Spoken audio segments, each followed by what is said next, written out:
এবার দেখো পায়ের মান কত 22/7। এখানে কি আর স্কোয়ার আর 0.7 অর্থাৎ কি 7/10 ডেসিমিটার। তাহলে আমি এখানে 7/10 লিখলাম। তো আর কটা আছে দুটা, তাহলে এখানে দুবার 7/10 ইন্টু এইচ কত 25,000, তাহলে 25,000 ইন্টু 60, তাহলে 60। এ তো কি ঘন ডেসিমিটার। নমস্কার বন্ধুরা, তোমাদের সকলকে তোমাদের নিজেদের চ্যানেলে বেসিক অঙ্কতে আবারও আজকে স্বাগত। তো যেমনি তোমরা জানোই যে আমি এই চ্যানেলে অনেক বেসিকভাবে সমস্ত রকমের অঙ্কগুলো কিন্তু করে থাকি। তাহলে তোমরা যারা নতুন এই চ্যানেলে, তারা কিন্তু অবশ্যই চ্যানেলকে এবার সাবস্ক্রাইব করে নাও এবং পাশে থাকা বেল আইকনটি হিট করে নোটিফিকেশনটা অল করে নাও, যাতে আমাদের তো একটা ভিডিও তোমরা মিস না করো। তাহলে আমি তোমাদের এর আগের ভিডিওতে মাধ্যমিকের 10টা প্রশ্নের ব্যাপারে কিন্তু আলোচনা করার চেষ্টা করেছিলাম। কিন্তু সেখানে আমি শুধুমাত্র 4টা কোয়েশ্চেনেরই অ্যান্সার করতে পেরেছিলাম এবং তোমাদের 4টা কোয়েশ্চেন শুধুমাত্র বলতে পেরেছিলাম। তাহলে তোমরা যারা ভিডিও দেখোনি তারা কিন্তু দেখে নিও, আমি ওই ভিডিওর লিঙ্কটা ডেসক্রিপশন বক্সে দিয়ে দেবো। তাহলে এই ভিডিওটি কিন্তু একদম অনেক গুরুত্বপূর্ণ হতে চলেছে যারা মাধ্যমিক ক্যান্ডিডেট রয়েছে তাদের জন্য। গুরুত্বপূর্ণ কেন বলছি, কারণ এর আগে যেহেতু 4টা কোয়েশ্চেন দিয়েছিলাম, এই ভিডিওতে থাকছে 6টা কোয়েশ্চেন এবং তার সম্পূর্ণ সমাধান। তাহলে তোমরা এই ভিডিওটি একদম নন স্কিপ করে সম্পূর্ণ ভিডিওটি একদম দেখে যাবে। তাহলে চলো এবার তোমাদের একদম খাতার মেন স্ক্রিনে নিয়ে যাই। কিন্তু তার আগে আমি তোমাদের একটা কথা রিমাইন্ড করতে চাইছি, সেটা হচ্ছে 27 ডিসেম্বর থেকে কিন্তু তোমাদের ক্লাস 5 থেকে ক্লাস 10 অবধি ওয়েস্ট বেঙ্গল স্টুডেন্টদের একদম সিলেবাস ওয়াইজ অঙ্কের লাইভ ক্লাস শুরু করছি। তাহলে চলো এবার ভিডিওতে আগে বাড়াচ্ছি।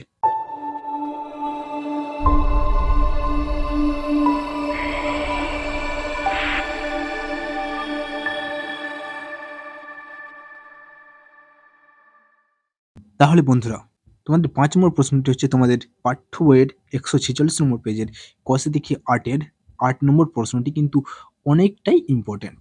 তাহলে তোমরা কিন্তু এই প্রশ্নটি অনেক ভালো মতো করে প্র্যাকটিস করবে। তাহলে প্রশ্নটি হচ্ছে, যদি 14 সেন্টিমিটার ব্যাসের পাইপযুক্ত একটি পাম্প সেট মিনিটে 2500 মিটার জল সেচ করতে পারে, তাহলে ওই পাম্পটি 1 ঘন্টায় কত কিলোলিটার জল সেচ করবে হিসাব করে লিখি। তাহলে চলো তোমাদের সামনে এই অঙ্কটি প্রথমে করে দেখাই। তাহলে আমি এখানে 5 নম্বর লিখে নিচ্ছি। পাইপটির ব্যাস 14 সেন্টিমিটার, রাইট? আচ্ছা, তো পাইপটির ব্যাসার্ধ কত হবে? 14/2 সমান 7 সেন্টিমিটার।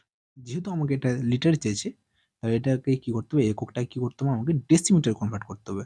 তাহলে সেন্টিমিটারকে যদি আমি ডেসিমিটার নিয়ে যাই, তাহলে কি করতে হবে, ডেসিমিটারের পর যেহেতু সেন্টিমিটার আসছে, তাহলে সেন্টিমিটার আগে কি ডেসিমিটার আসছে, তাহলে 10 দিয়ে কি করতে হবে, ভাগ।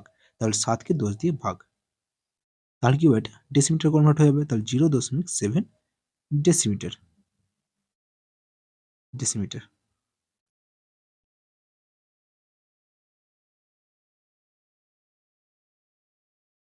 অতএব পাম্পটি জল সেচ করে এইচ ইকুয়াল কত 25 মিটার।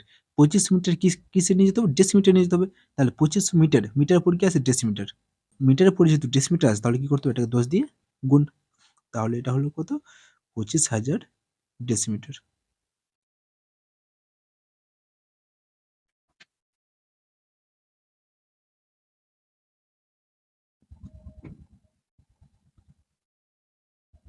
অতএব পাম্পটি 1 ঘন্টায় জল সেচ করবে সমান সমান পাই আর স্কোয়ার এইচ ইন্টু 60 ঘন ডেসিমিটার।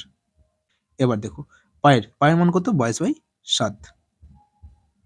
এখানে কি আর স্কোয়ার আর 0.7 অর্থাৎ কি 7/10 ডেসিমিটার। তাহলে আমি এখানে 7/10 লিখলাম। তো আর কটা আছে দুটা, তাহলে এখানে দুবার 7/10 ইন্টু এইচ কত 25,000, তাহলে 25,000 ইন্টু 60, তাহলে 60। এ তো কি ঘন ডেসিমিটার।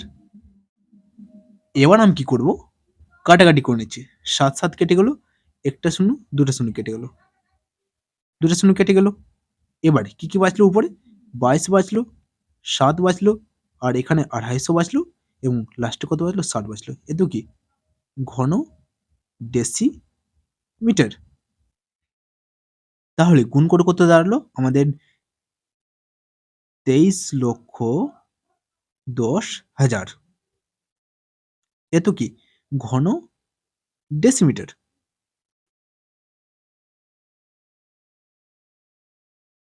রাইট?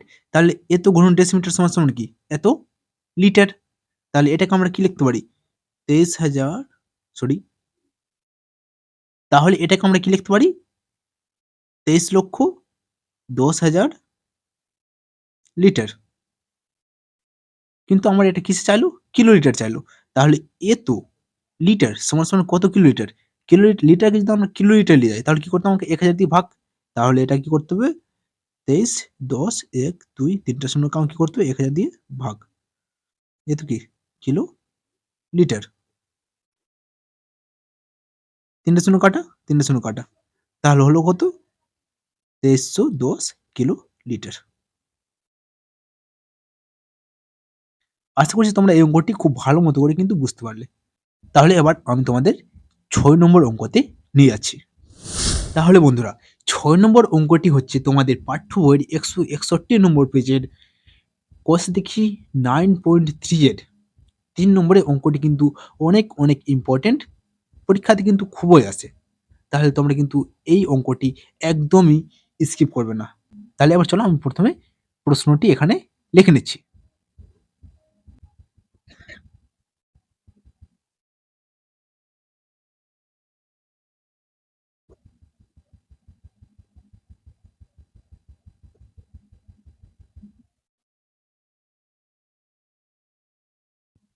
তাহলে প্রশ্নটি আমি এখানে লিখে নিলাম। এবার x সমান কত? ২, y সমান ৩ এবং z সমান কত? ৬। তাহলে এবার আমি কি করব? x, y, z এর মান যেখানে x, y, z আছে সেখানে কিন্তু এই মানগুলো বসিয়ে নেব। তাহলে প্রথমে আমরা এই মানটা বসিয়ে নিচ্ছি।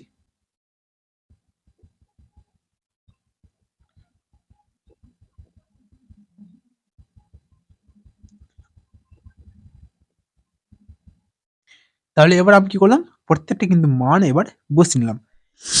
এবার আমার এই মতো আছে। এবার আমাকে কি করতে হবে? এই যে যেটা নিচে যে আছে √3 প্লাস √6 যে আছে, এটা কি করতে হবে? আমাকে উঠাতে হবে। তাহলে এটা উঠাতে গেলে কি করতে হবে? এই যে এখানে কি আছে? √3 প্লাস √6 আছে। এখানে কি করতে হবে? √3 মাইনাস √6 দিয়ে কি করব? উপরটাকে গুণ করব এবং নিচেটাকেও গুণ করব। তাহলে চলো এবার গুণটা করে ফেলছি। তাহলে 3√2 এখানে √3 মাইনাস √6, তাহলে এক্ষেত্রে কি হবে? √3 প্লাস √6 ইন্টু √3 মাইনাস √6। যদি এটা হয়ে যায় তাহলে কি হবে? √3 মাইনাস √6 কেটে গেল দুদিকেই। তাহলে বাঁচলো কি? উপরটাই। এর মতো কিন্তু প্রত্যেকটাতে একদম। এখানে যেটা থাকবে ওর মাইনাস চিহ্ন এর উল্টো কিন্তু দিতে হবে। যদি এখানে মাইনাস থাকবে তাহলে কি করতে হবে? প্লাস দিয়ে গুণ করতে হবে উপরটাকে এবং নিচেটাকে কিন্তু সেম দিয়েই গুণ করতে হবে। তাহলে করি। উপরে কি বাঁচলো? 4√3 বাই √6 প্লাস √2। এক্ষেত্রে কি দিয়ে গুণ করতে হবে? √6 মাইনাস √2। তাহলে উপরটাকেও কি সেম দিয়ে √6 মাইনাস √2 প্লাস √6 ইন্টু √2 মাইনাস √3। নিচে কি হলো? √2 প্লাস √3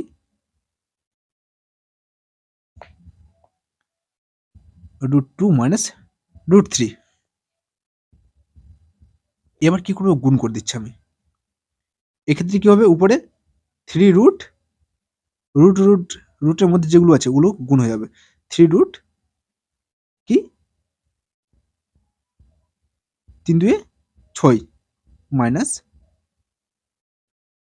3 রুট 6 2 12। নিচে a plus b into a minus b সূত্র কি? √3 এর স্কোয়ার মাইনাস √6 এর স্কোয়ার মাইনাস চিহ্ন। 4 রুট 300 কত? 18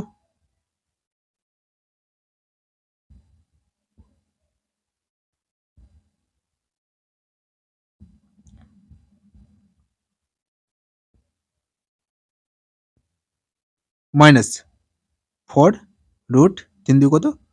6।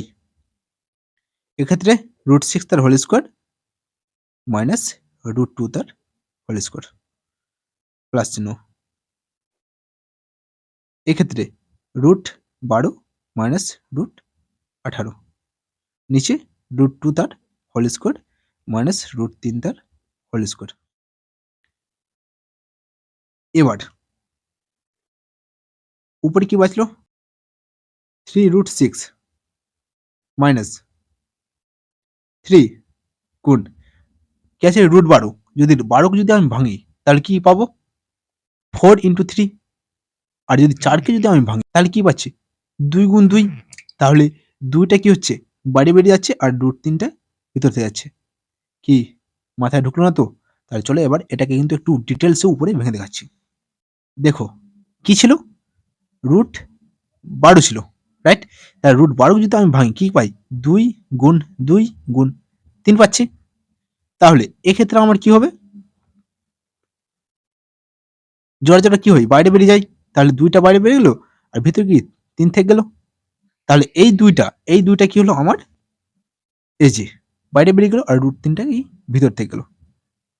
এবার দেখো নিচে কি এটা? √3 তার স্কোয়ার মাইনাস √6 তার স্কোয়ার। তাহলে √3 এর স্কোয়ার অর্থাৎ √3 ইন্টু √3, তাহলে কি হবে? শুধুমাত্র 3। তাহলে 3 মাইনাস 6 আর মাইনাস চিহ্ন। এক্ষেত্রে কি হবে? 4√18। তাহলে 4 গুণ 3 √2 মাইনাস 4 গুণ √6। ক্লিয়ার? এবার এটা 6 মাইনাস 2 প্লাস এক্ষেত্রে 12 কি করেছিলাম? 4 গুণ 3, তাহলে এটি কি হবে? 2√3 মাইনাস কি আছে? √18। তার √18 যদি ভাঙি তাহলে কি পাবো আমি? 3√2। আর নিচে কি হবে? 2 মাইনাস 3। এবার দেখো উপরে কি বাঁচলো?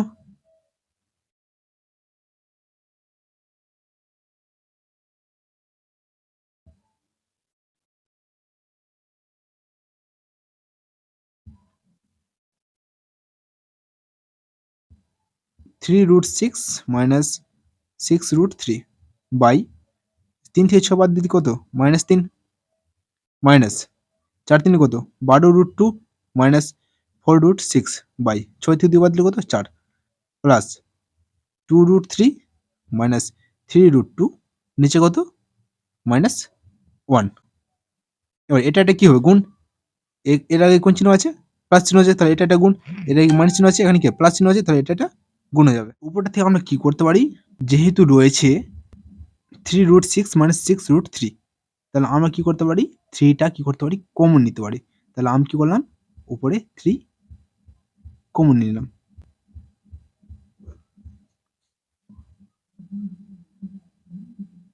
তাহলে বাঁচলো কি? √6 মাইনাস 2√3 বাই নিচে কি বাঁচলো? -3 মাইনাস। এবার নিচে কি যেহেতু 4 আছে, তাহলে আমি কি করবো? উপর থেকে 4টাই কমন নিলাম। তাহলে বাঁচলো কি? 3√2 মাইনাস √6।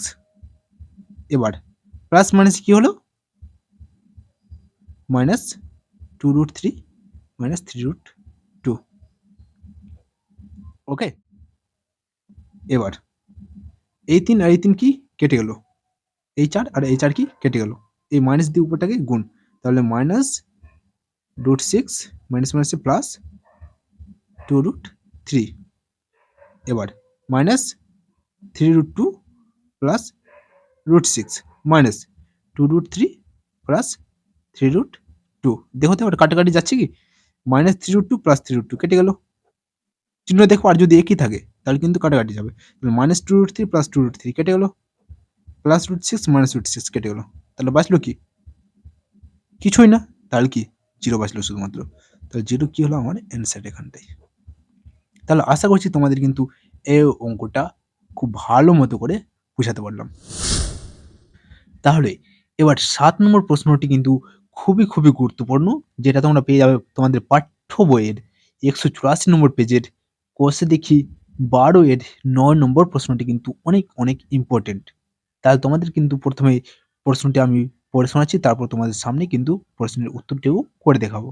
তাহলে প্রশ্নটি হচ্ছে ৩ সেন্টিমিটার, ৪ সেন্টিমিটার ও ৫ সেন্টিমিটার দৈর্ঘ্যের ব্যাসার্ধের ৩টি নিরেট তামার গোলক গলিয়ে একটি নিরেট বড় গোলক তৈরি করা হলো। বড় গোলকটির ব্যাসার্ধের দৈর্ঘ্য কত হবে? তাহলে ৩টা গোলকও রয়েছে, তাহলে ৩টা গোলককে এর মতো ৩টা ছোট গোলক রয়েছে। এবার এটা ৩টা গোলক গলিয়ে কি করলো? একটা বড় গোলক তৈরি করলো। আর প্রত্যেকটা কিন্তু আমার ব্যাসার্ধ জানা আছে। তাহলে এই বড় গোলকটার ব্যাসার্ধ কত হবে? এটা আমাকে কি করতে হবে? বার করতে হবে। তাহলে চলো করি। তাহলে এখানে আমি আবার ৭ নম্বর লিখে নিচ্ছি। তাহলে ধরি বড় গোলকটির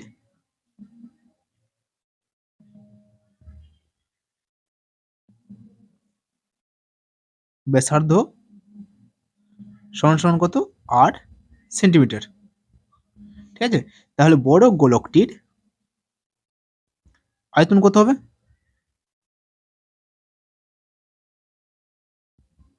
4/3 into pi into R Q. এতেও কি? ঘন সেন্টিমিটার। রাইট? এবার আমাদের দেওয়া কি আছে? দেওয়া রয়েছে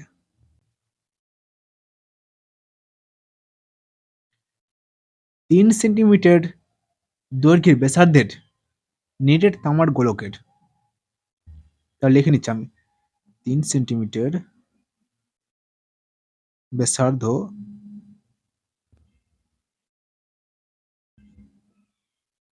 বিশিষ্ট গোলকের আয়তন কত হবে? 4/3 into pi into R Q. আর কিউ মানে কি? 3 কিউ। এতেও কি? ঘন সেন্টিমিটার।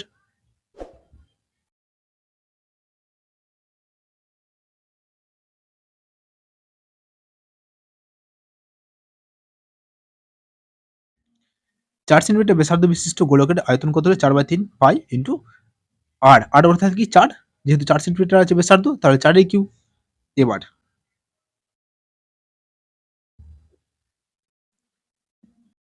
৫ সেন্টিমিটার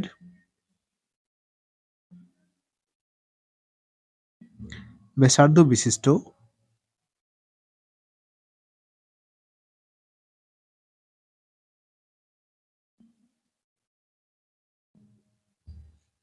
গোলকের আয়তন কত? 4/3 ইন্টু পাই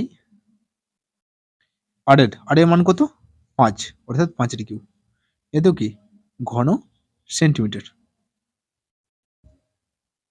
এবার কি বললো? এই যে যতগুলো দেখছো 4/3 pi into 3 cube, 4/3 pi into 4 cube, এই যে তিনটা যে গোলক পেলে নিরেট গোলক, এই নিরেট গোলকের আয়তন সবগুলো মিলিয়ে কোনটা পাবো? এটা পাবো। তাহলে শর্তানুসারে কি করতে হবে? আমাকে সবগুলো যোগ করে উপরটার সঙ্গে সমান করতে হবে। তাহলে শর্তানুসারে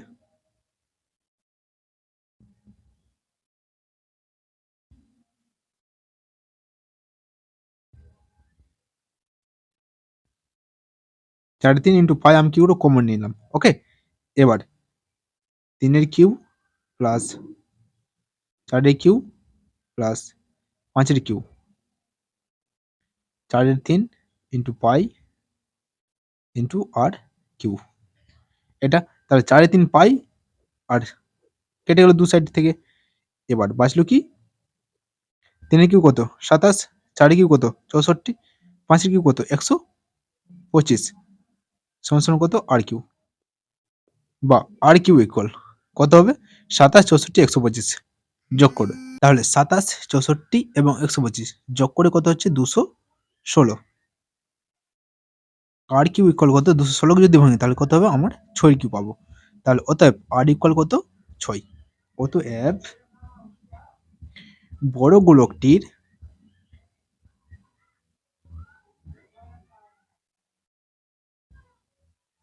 ব্যাসার্ধ কত হবে? 6 সেন্টিমিটার। আশা করছি তোমরা এই অঙ্কটি কিন্তু খুব ভালো মতো করে শিখতে পারলে। তাহলে চলো এবার নেক্সট অঙ্কতে যাওয়া যাক। তাহলে ৮ নম্বর প্রশ্নটি কিন্তু এবার তোমাদের অনেক গুরুত্বপূর্ণ হতে চলেছে। তাহলে চলো ৮ নম্বর প্রশ্নটি হচ্ছে তোমাদের পাঠ্য বইয়ের ২২৭ নম্বর পেজের কষে দেখি ১৬ এর ৭ নম্বর অঙ্কটি কিন্তু অনেক ইম্পর্টেন্ট। তাহলে তোমাদের প্রথমে কোয়েশ্চেনটা পড়ে শোনাবো, তারপর তার সলভ করে দেখাবো। তাহলে প্রশ্নটি হচ্ছে একটি লম্ব বৃত্তাকার শঙ্কুর ভূমিতলের ব্যাস ২১ মিটার এবং উচ্চতা ১৪ মিটার। প্রতি বর্গ মিটার ১.৫০ টাকা হিসাবে পার্শ্বতল রং করতে কত টাকা খরচ পড়বে? তাহলে আমাদের এখানে কি দেওয়া আছে? আমাদের এখানে শঙ্কুর ভূমিতলে ব্যাস দেওয়া আছে 21 মিটার এবং উচ্চতা দেওয়া আছে 14 মিটার। তাহলে আমরা যদি পার্শ্বতলে যদি ক্ষেত্রফল বার করি, তাহলে আমাদের কি বার করতে হচ্ছে? পাই আর এল, অর্থাৎ লেংথ বা তির্যক উচ্চতাও অর্থাৎ তির্যক উচ্চতাও কিন্তু আমাদের বার করতে হচ্ছে। তাহলে প্রথম আমরা কি করব? তির্যক উচ্চতা বার করে নেব। শঙ্কুটির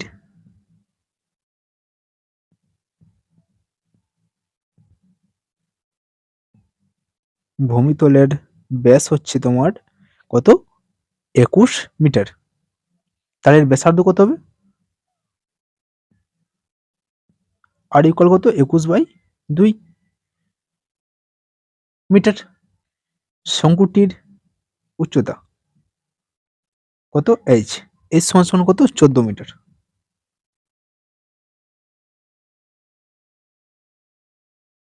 এবার অতএব শঙ্কুটির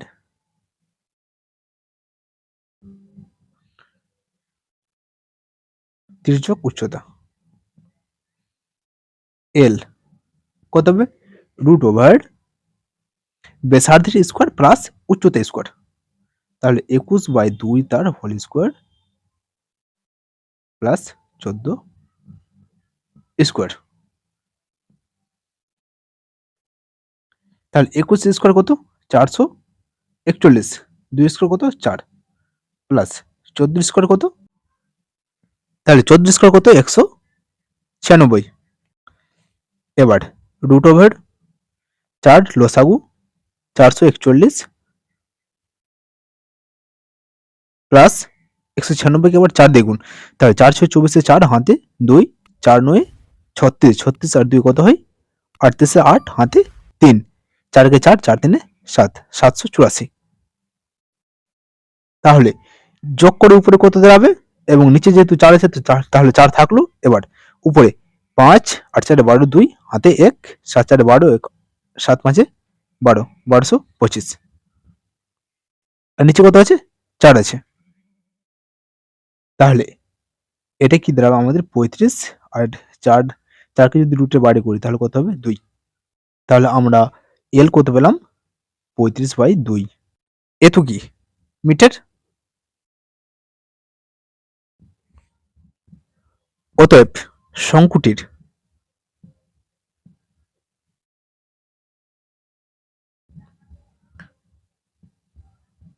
পার্শ্বতলের ক্ষেত্রফল ইকুয়াল পাই আর এল।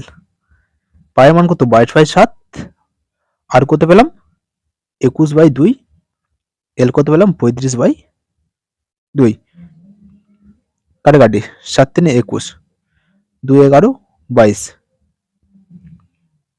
তাহলে উপরে কি বাঁচলো? 11 গুণ 3 গুণ 35 আর নিচে কত বাঁচলো? 2। এটা 35। এবার প্রশ্নটা আমাদের কি বলেছিল? প্রতি বর্গ মিটারে 1.50 টাকা হিসাবে পার্শ্বতল রং করতে কত টাকা খরচ পড়বে? তাহলে এটা কি? পার্শ্বতলের ক্ষেত্রফল কি? বর্গ একক। বর্গ একক। তাহলে এটা কি? বর্গ মিটার। বর্গ মিটার। এটাও কি? বর্গ মিটার।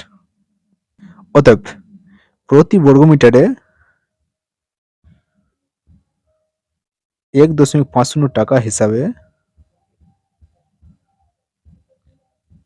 মোট খরচ সমান সমান 11 গুণ 3 গুণ 35/2 গুণ 1.50।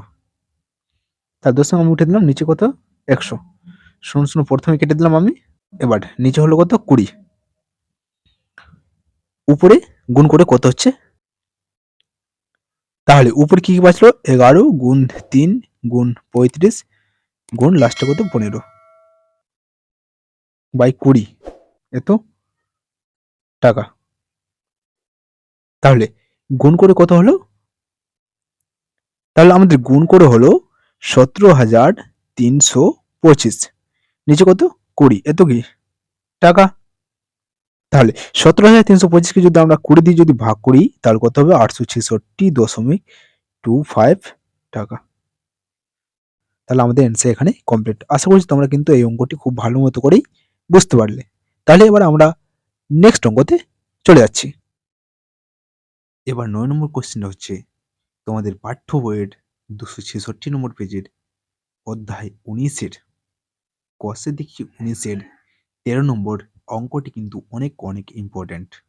তাহলে কোশ্চেনটা হচ্ছে 21 ডেসিমিটার দৈর্ঘ্য, 11 ডেসিমিটার প্রস্থ এবং 6 ডেসিমিটার গভীর একটি চৌবাচ্চা অর্ধেক জলপূর্ণ আছে। এখন সেই চৌবাচ্চায় যদি 21 সেন্টিমিটার দৈর্ঘ্যের ব্যাসের 100টি লোহার গোলক সম্পূর্ণ ডুবে দেওয়া হয়, তবে জলের তল কত ডেসিমিটার উঠবে তা হিসাব করে লিখি, অর্থাৎ এই অঙ্কটা করতে হবে। তাহলে চলো আমি প্রথমে দাগ নম্বর লিখে নিচ্ছি। যেহেতু এর আগেরটা 8 নম্বর ছিল, তাহলে এটা হবে 9 নম্বর। তাহলে প্রথমে লোহার গোলকগুলির ব্যাসার্ধ কত?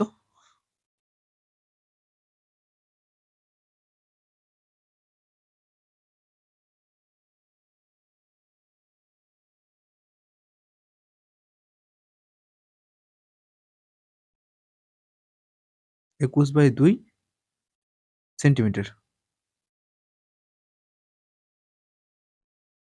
তাহলে এই সেন্টিমিটারকে যদি আমি ডেসিমিটার কনভার্ট করি, তাহলে কি করতে হবে? 10 দিয়ে ভাগ করতে হবে। তাহলে 21/2 × 10, এটা কি ডেসিমিটারে চলে যাবে? তাহলে কত হবে? 21/20 ডেসিমিটার। 100টি লোহার গোলকের আয়তন কত হবে? 100টি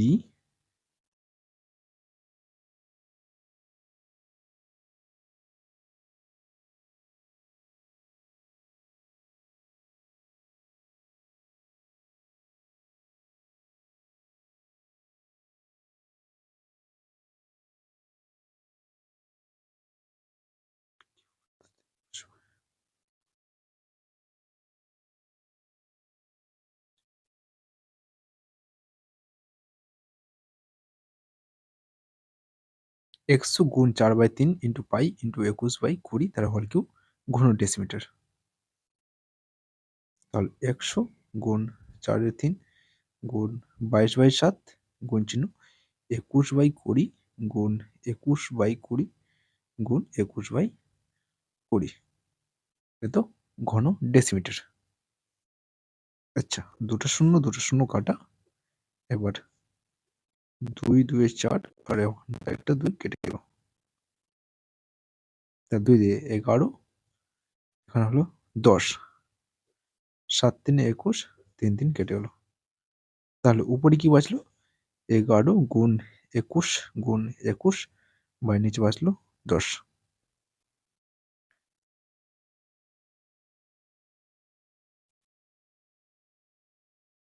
তাহলে গুণ করে কত হলো? 4851। এত কি ঘন ডেসিমিটার। তাই এটা হলো 485.1 ঘন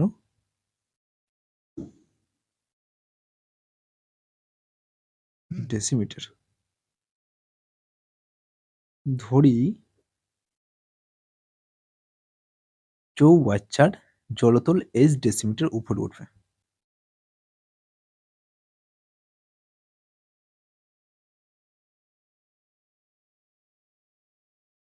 প্রশ্ন অনুসারে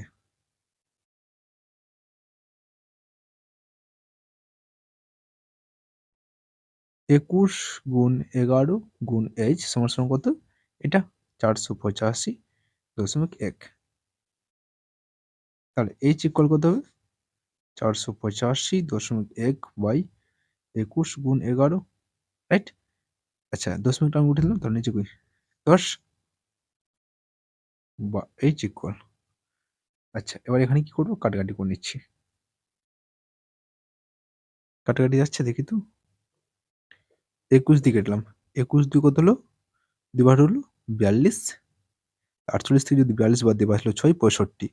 3 বারে কত হলো? 63, বাঁচলো 2, 21, অর্থাৎ একবারে 21। তাহলে হয়ে গেল 231। এবার 11 দিয়ে কাটছি। 11 দিয়ে বাস একবারে 11। তাহলে 21/10, 21/10। তাহলে 21কে যদি 10 দিয়ে ভাগ করি, তাহলে কত হবে? 2.1। এত কি ডেসিমিটার। তাহলে অতএব জলতল 2.1 ডেসিমিটার।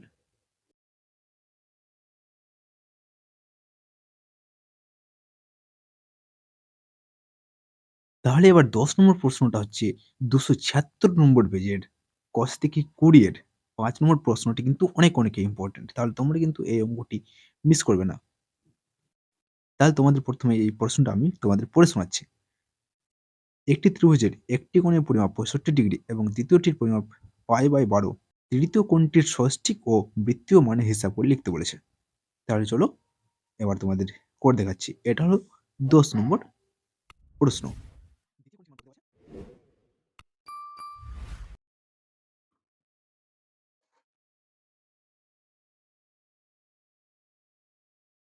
দ্বিতীয় কোণটির মান কত পেলাম? π/12। পাই এর মান কত? 180 ডিগ্রি এক্ষেত্রে। তাহলে 180/12 কাটাকাটি করলাম কত? 15 ডিগ্রি বেরোলো। অতএব তৃতীয় কোণটির মান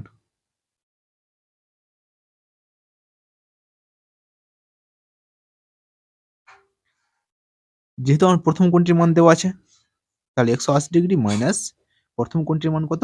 65 ডিগ্রি প্লাস 15 ডিগ্রি। তাহলে 180 ডিগ্রি মাইনাস 65 আর প্লাস 15 কত? 80 ডিগ্রি। তাহলে কত হলো? 100 ডিগ্রি। তাহলে তৃতীয় কোণটির মান কত পেলাম? 100 ডিগ্রি। যেহেতু আমরা জানি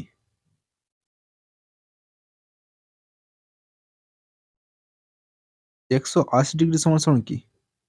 পাই রেডিয়ান। অতএব 100 ডিগ্রি সমান কি হবে? π/180 গুণ 100। কি এটা? রেডিয়ানে।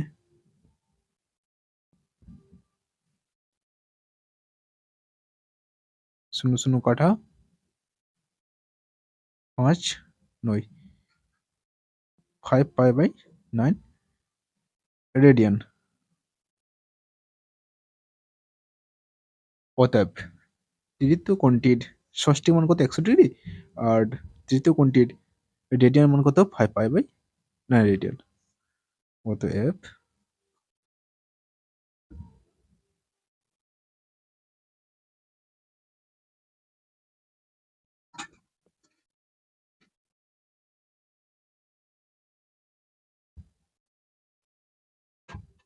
তাহলে আমাদের প্রশ্নের অ্যান্সার কিন্তু এখানে। তাহলে বন্ধুরা এই ভিডিওটি তোমাদের কেমন লেগেছে অবশ্যই কিন্তু কমেন্ট বক্সে জানাবে, এবং তোমাদের যেখানে ডাউট হবে অবশ্যই কিন্তু কমেন্ট বক্সে জানাবে। আমি সেই ব্যাপারে কিন্তু অন্য ভিডিওতে আবার ডিসকাস করব এবং তোমাদের জন্য কিন্তু অন্য ভিডিও নিয়ে আসবো। তাহলে তোমরা কিন্তু অবশ্যই কমেন্ট করবে। তাহলে দেখা হচ্ছে পরে অন্য কোনো ভিডিও। ততক্ষণের জন্য কিন্তু তোমরা সকলেই ভালো থেকো, সুস্থ থেকো এবং নিজেদের খেয়াল রেখো। তাহলে দেখা হচ্ছে পরের অন্য ভিডিওয়।